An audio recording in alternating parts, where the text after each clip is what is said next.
केरला में मानसून ने दस्तक दे दी है। हिंदुस्तानी महकमे मौसमियात ने बताया कि केरला में मानसून 1 जून को मामूल की तारीख से 7 दिन दाखिल से आया।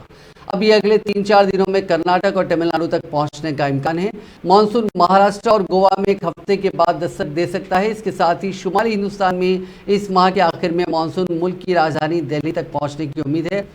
हिंदुस्तानी महकमे मौसमियात के सीनियर साइंसदान डॉक्टर नरेश कुमार ने बताया कि केरला में लगातार 2 दिनों से शदीद बारिश हो रही है।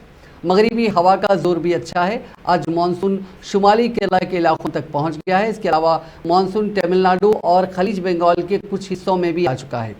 ये पुडुचेरी तक भी पहुंच गया है। उन्होंने कहा कि शुमाल मशरकी हिंदुस्तान के कई इलाकों में भी अगले चंद दिनों में भारी बारिश मुतवक्को है। हमें उम्मीद है कि मानसून अगले 48 घंटों में पूरे केरला में छा जाएगा। इसके अलावा ये तमिलनाडु के कुछ दूसरे इलाकों तक भी पहुंचेगा। अगले 1 से 2 दिनों में मशरकी हिंदुस्तान के इलाकों में दर्जे हरारत में कमी की पेशगोई की गई है। केरला में मानसून की आमद किसानों के लिए भी अच्छी खबर है। अब वो खरीफ के मौसम में बुआई की तैयारी शुरू कर सकते हैं।